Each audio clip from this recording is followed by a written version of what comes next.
12월 20일 주일 예배를 하나님께 올려드리도록 하겠습니다. 먼저 찬양으로 하나님께 영광 올려드립니다.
저희의 연약하고 부족한 삶이 오히려 하나님께 다시 한번 나아갈 수 있는 기회가 될 수 있도록 인도하여 주옵시고, 우리의 믿음이 하나님을 향해 얼굴을 들을 수 있을 만큼의 참된 믿음과 신앙으로 나아갈 수 있도록 하나님 저희를 다시 한번 일어나게 하시고 용서하여 주시기를 소망합니다.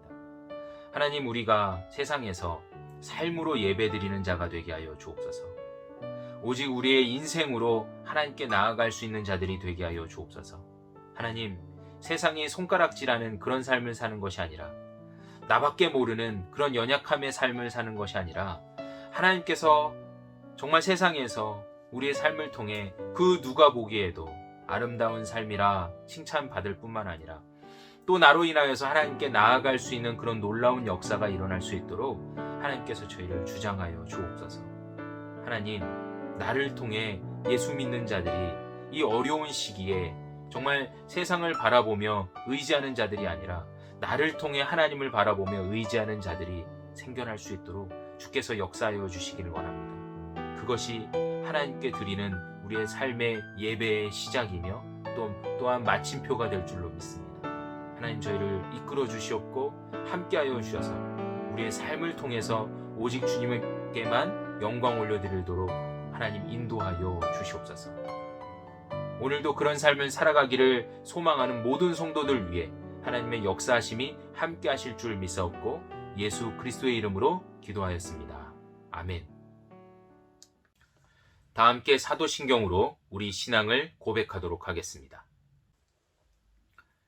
전능하사 천지를 만드신 하나님 아버지를 내가 믿사오며 그 외아들 우리 주 예수 그리스도를 믿사오니 이는 성령으로 잉태하사 동정녀 마리아에게 나시고 본디오 빌라도에게 고난을 받으사 십자가에 못 박혀 죽으시고 장사한 지 사흘 만에 죽은 자 가운데서 다시 살아나시며 하늘에 오르사 전능하신 하나님 우편에 앉아 계시다가 저리로서 산자와 죽은 자를 심판하러 오시리라. 성령을 믿사오며 거룩한 공회와 성도가 서로 교통하는 것과 죄를 사하여 주시는 것과 몸이 다시 사는 것과 영원히 사는 것을 믿사옵나이다. 아멘. 다 함께 내 손을 주께 높이 듭니다. 찬양 드리면서 하나님께 준비하신 헌금을 드리도록 하겠습니다.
오늘 함께 나누실 하나님의 말씀은 로마서입니다.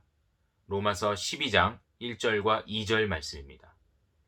제가 가지고 있는 성경 신약 256쪽입니다. 제가 봉독해 올리도록 하겠습니다.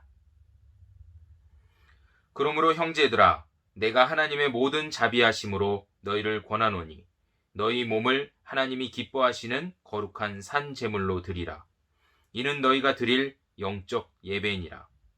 너희는 이 세대를 본받지 말고 오직 마음을 새롭게 함으로 변화를 받아 하나님의 선하시고 기뻐하시고 온전하신 뜻이 무엇인지 분별하도록 하라. 아멘. 오늘 함께 은혜를 나누실 하나님의 말씀의 주제는 삶이 예배입니다. 여러분, 안녕하십니까. 2020년을 이제 2주만을 남겼는데요. 벌써 53주 가운데 52번째, 12월의 세 번째 주일을 맞이하고 있습니다. 여러분, 한 해 동안 어떻게 보내시고 또 이제 남은 두 주를 어떻게 보내실 생각이십니까? 어떤 분들은 2020년 한 해를 생각해 보면 정말 지우고 싶은 한 해, 생각도 하기 싫은 한 해, 또 잃어버린 한 해라고 말씀하시는 분들이 있습니다. 여러분들은 어떠십니까? 정말 2020년 힘들고 또 어렵게 그렇게 보내셨죠? 하나님께서도 지금 여러분들의 이 힘든 상황과 또 어려움을 알고 계시기에 지금도 여러분들을 어떻게든 세우시고 또 인도하시려고 여러 가지로 역사하고 계시는 줄로 신뢰합니다. 그런 하나님의 은혜와 위로하심이 저와 여러분들 가운데 있기를 주님의 이름으로 축복합니다. 일부 역사학자들은 2020년 한 해를 이렇게 평가하더라고요.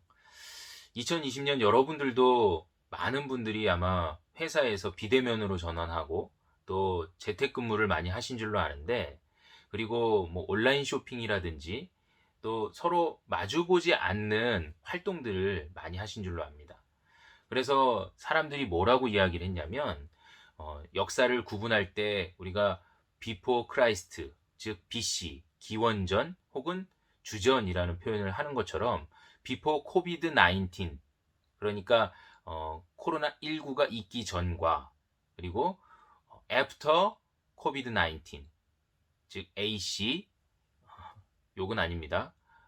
코비드 19가 있은 후, 뭐 이렇게 표현을 하더라고요. 좀 재밌지만 좀 씁쓸한 표현이죠. 여러분들은 어떠십니까? 맞습니다, 여러분. 좀 씁쓸하지만 BC와 AC로 나는 이 역사학자들의 이야기가 어쩌면 틀린 부분은 아닌 것 같습니다.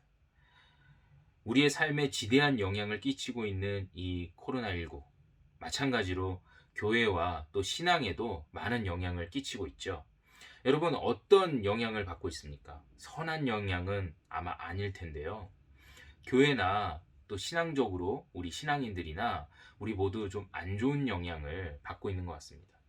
하지만 또 어떤 분들은 이렇게 이야기하더라고요.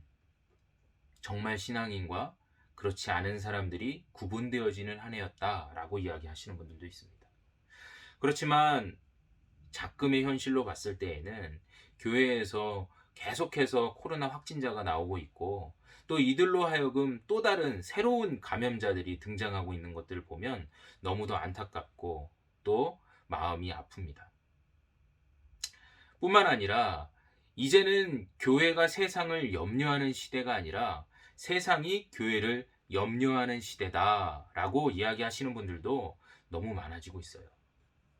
우리가 세상을 향해서 빛과 소금의 역할을 감당해야 될 터인데, 오히려 만일은 소금이나 혹은 밝지 못한 등경 아래 둔 그런 빛이라면 우리가 세상에서의 온전한 역할을 하고 있지는 못하는 것이겠죠. 여러분, 온고지신이라는 사자성어를 아시죠? 옛 것을 익혀서 새로운 것을 이해한다라는 의미를 가지고 있습니다.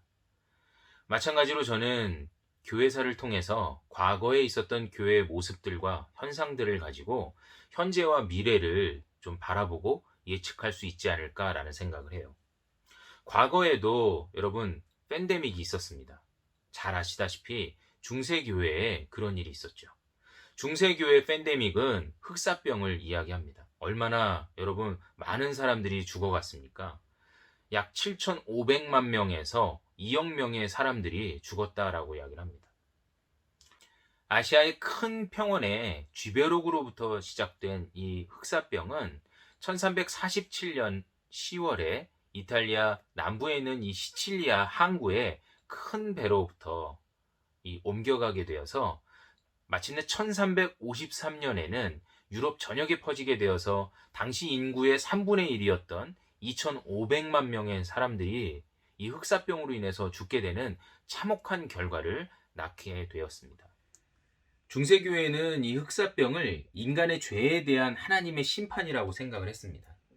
그래서 이 흑사병으로 인해서 나타나는 이 증상 중에 하나가 이 피부 아래에 있는 이 혈관들이 터지게 되는데, 그 혈관이 터지면서 모여진 이 피의 우열들을 이 하나님의 징표라고 이야기를 했어요.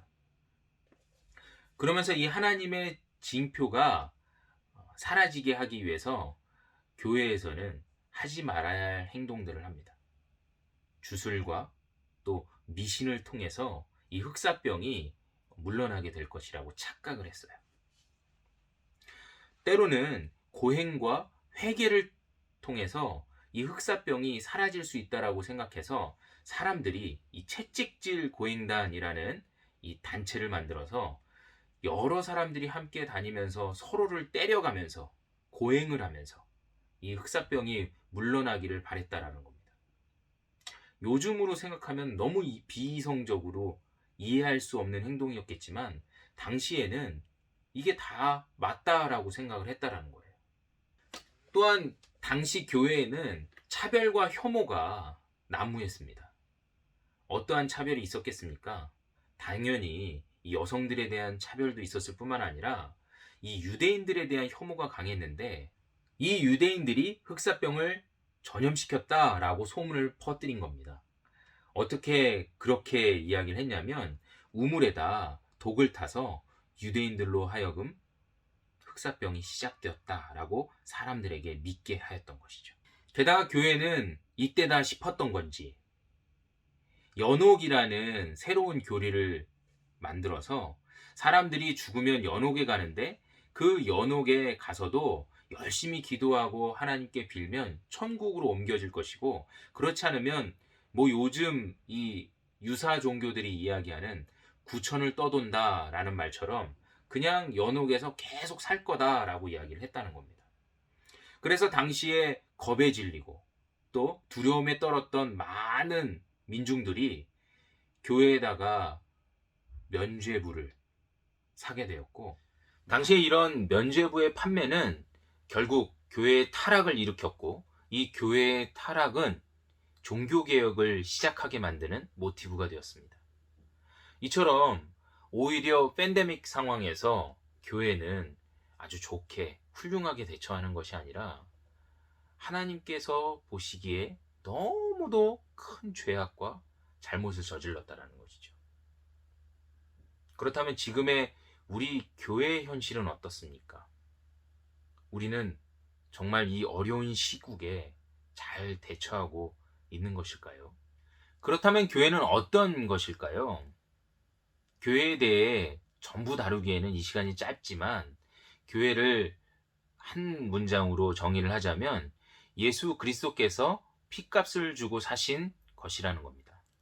정확하게 것이라는 것이지 곳이 아니에요. 마태복음 18장 20절 말씀을 보면, 두세 사람이 모인 곳에는 나도 그들 중에 있느니라 라는 말씀이 있습니다. 그러니까 교회는 예수께서 함께 하시는 곳이자 또 성도들의 모인 귀중한 공동체라는 것이죠. 그렇기 때문에 교회가 제일 중요하게 생각하는 것은 예배입니다. 예배가 1번이라고 이야기할 수 있겠죠. 그렇다면 예배를 어떻게 드려야 될까요? 많은 분들이 최근에 목사인 저에게도 물어봅니다. 교회에서 요즘에 예배를 드릴 수 없는데 그러면 예배를 어떻게 드려야 됩니까? 온라인으로 드리는 것도 예배입니까? 아니면 현장의 예배만 진정한 예배가 될 수 있을까요? 이 문제에 대해서는 많은 분들의 의견이 엇갈리기 때문에 제가 무엇이 맞다, 무엇이 틀리다 라고 이야기할 수 있는 부분은 아닙니다. 어떤 분들은 현장 예배만이 참 예배다 라고 하시는 분도 있고, 또 어떤 분들은 온라인으로도 예배를 드릴 수 있다 라고 하시는 분들도 있습니다. 그렇지만 저는 이렇게 생각합니다. 어떤 예배의 형식과 장소가 중요한 것이 아니라 진정한 예배의 모습이 어떤 것인지가 더 중요하다라고 생각을 해요. 저는 진정한 예배란 하나님과 성도들이 하나가 되어서 하모니를 이루어 하나님께 영광을 올려드리는 것이 아닌가라는 생각이 듭니다. 그러니까 그 예배에 성령께서 함께 하시고 성령께서 영광을 취하실 뿐만 아니라 성령 하나님의 놀라운 은혜와 역사로 성도들에게 위로가 있어야만 한다는 것이죠. 따라서 저는 오늘 본문 말씀을 통해 하나님께서 기뻐하시는 예배가 무엇인지 생각해 보려고 합니다. 하나님께서 기뻐하시는 예배는 우리의 몸을 거룩한 산 제사로 하나님께 드리는 것입니다. 여기서 말씀하시는 제사는 인신 제사가 아니에요. 그러니까 사람의 몸을 태우든지 혹은 죽여서 드리는 제사가 아니라는 것이죠. 여기서 말하는 산제물, 산제사는 우리의 삶을 하나님께 드리는 것입니다. 그러니까 삶이 예배가 될 수 있다는 것이죠. 우리는 일주일을 살아갑니다. 주일, 월, 화, 수, 목, 금, 토요일 이렇게 해서 우리는 일주일 동안 하나님께 삶으로 예배를 드리는 사람이라는 것이죠. 단지 주일만이 예배의 날이 아니라는 겁니다. 이런 맥락으로 우리는 하나님께서 기뻐하시는 예배를 어떻게 드려야 되는가? 본문 2절의 말씀입니다. 우리 다시 한번 2절의 말씀을 읽도록 하겠습니다. 너희는 이 세대를 본받지 말고 오직 마음을 새롭게 함으로 변화를 받아 하나님의 선하시고 기뻐하시고 온전하신 뜻이 무엇인지 분별하도록 하라.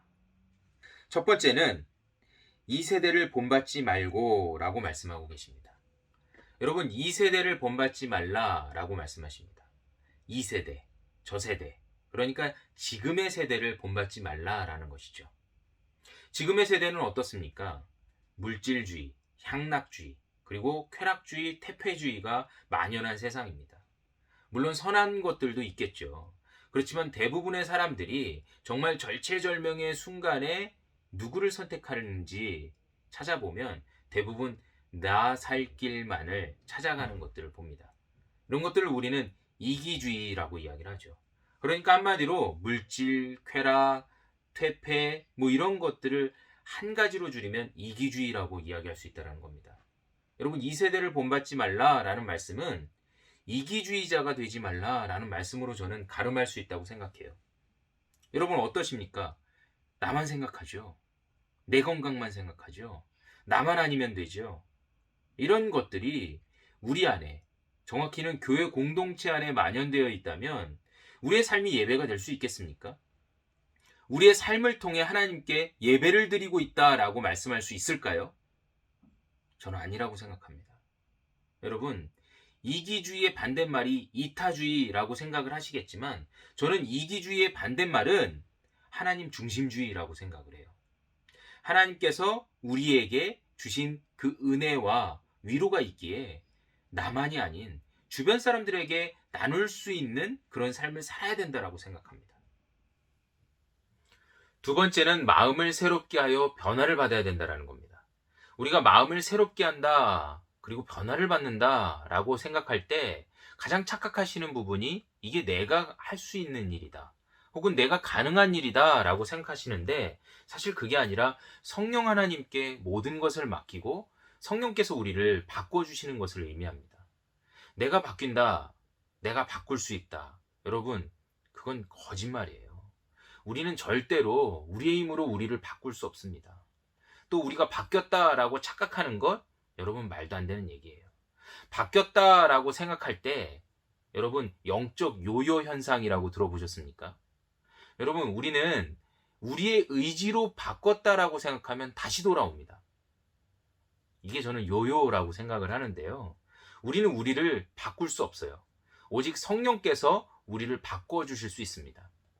요한일서 1장 8절과 9절 말씀을 보면 만일 우리가 우리의 죄를 자백하면 그는 미쁘시고 의로우사 우리의 모든 죄를 사하시며 우리를 모든 불의에서 깨끗하게 하실 것이요 라는 말씀이 있습니다.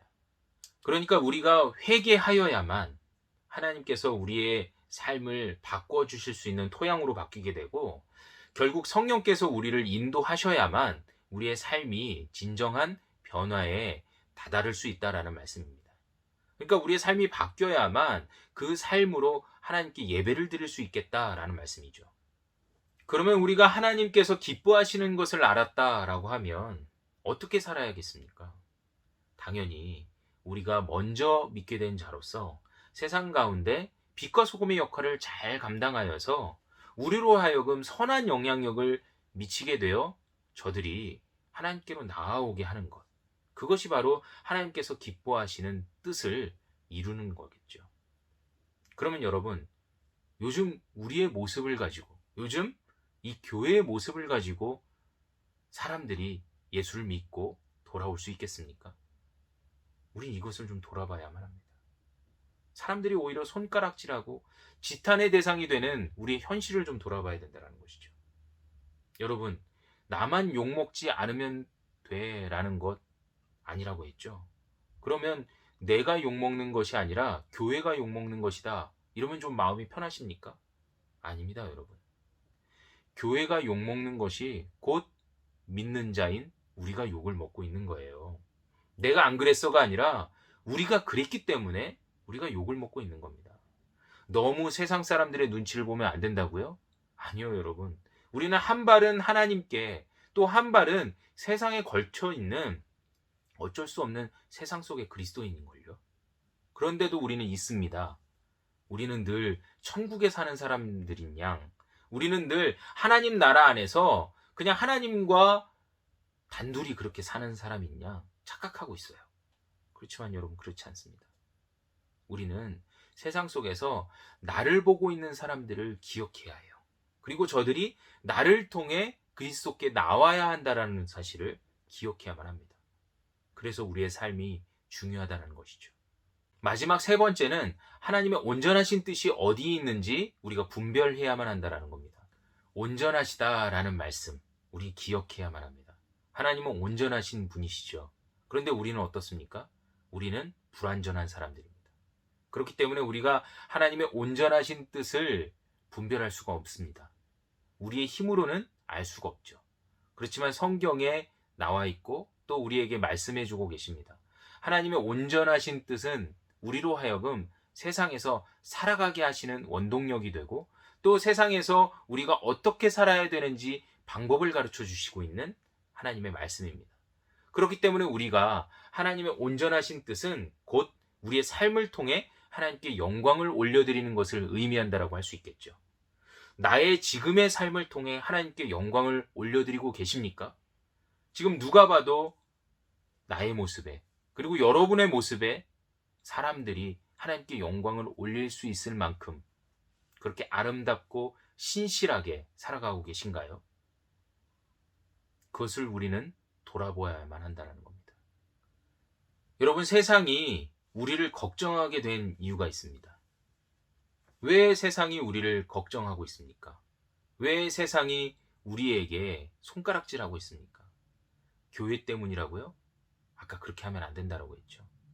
그러면 교회에서 드리는 예배 때문입니까? 아닙니다. 그것은 우리 하나님을 능멸하는 행동이겠죠. 그러면 교회에서 모인 후에 식사한 문제 때문입니까? 여러분, 그 밥 먹는 것 때문에 우리가 손가락질 받을까요? 아니죠.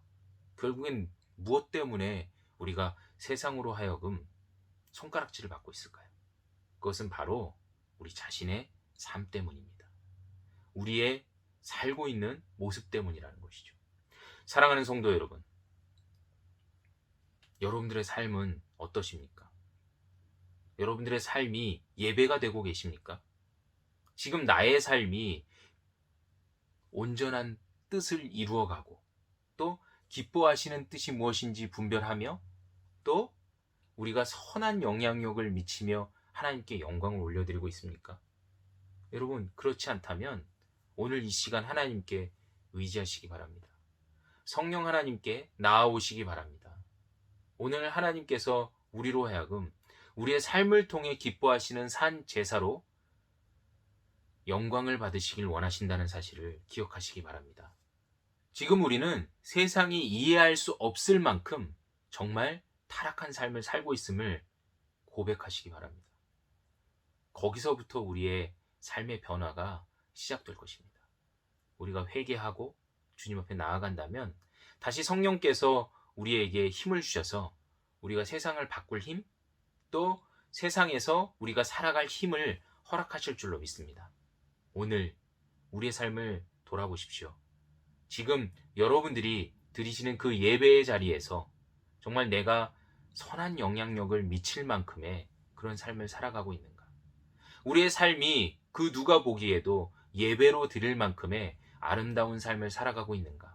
돌아보시고, 만약 그렇지 못하다면 주님 앞에 그 자리에서 회개하시고, 뿐만 아니라 나로 인하여서 상처받았던 많은 사람들에게 용서를 구하시고, 우리가 성령 하나님으로 인해서 변화되어 다시 한번 주님 앞에 우리의 삶으로 예배할 수 있는 그런 삶을 사는 저와 여러분들이 되시기를 주님의 이름으로 축복합니다.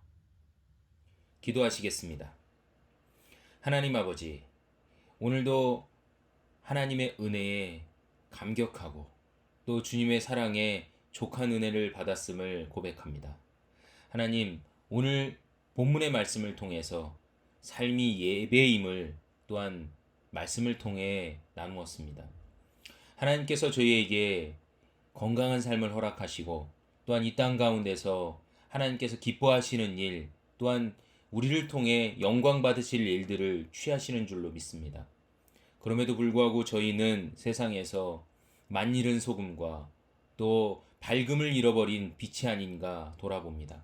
저희의 연약함, 저희의 부족함을 주님 용서하여 줍시고, 이 어려운 시대에, 이 팬데믹 시대에 하나님께서 기뻐하시는 뜻이 무엇인지 분별하며 우리의 삶을 거룩한 산 제물로 올려드릴 수 있도록 역사해 주시기를 원합니다.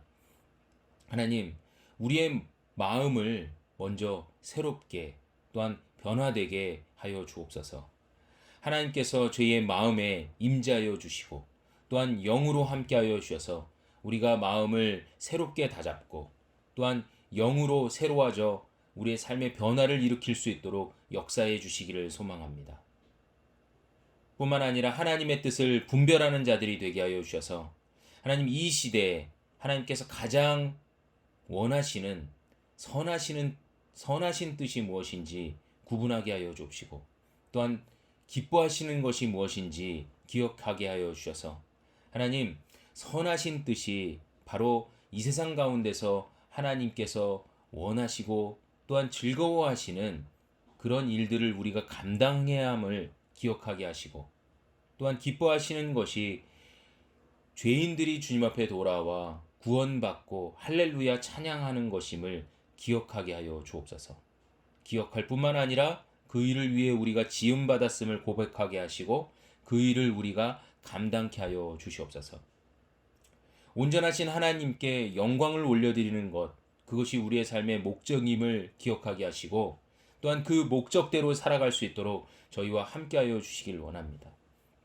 세상이 우리를 걱정하고 또한 세상이 교회를 염려하는 이때에 우리가 우리의 삶을 온전히 다시 잡아서 주님께 영광 올려드릴 뿐만 아니라 세상에도 귀한 은혜를 나눌 수 있는 복의 통로가 되도록 저희와 함께하여 주시옵소서.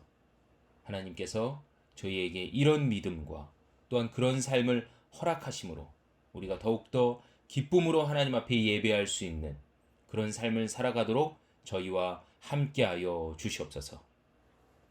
오늘도 그런 삶을 살아가기를 원하는 성도들에게 주님의 사랑과 은혜로 채워주시기를 원하면서 모든 말씀 살아계시고 역사하시는 예수 그리스도의 이름으로 기도하였습니다. 아멘. 다 함께 찬양 드리겠습니다.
이제는 우리 주 예수 그리스도의 은혜와 살아계신 하나님 아버지의 그 크시고 무한하신 사랑하심과 성령 하나님의 감동감화 위로 충만 역사하심이 오늘 나의 삶을 통하여 예배로 나아가며 또한 우리의 삶을 통해서 세상이 변화되고 또 세상이 교회를 칭찬하며 하나님께 영광 올려드리기를 소원하고 다짐하는 모든 성도들의 머리 위에와 저들의 삶 위에 각 가정과 일터 위에 이제로부터 영원히 함께 있을지어다. 아멘.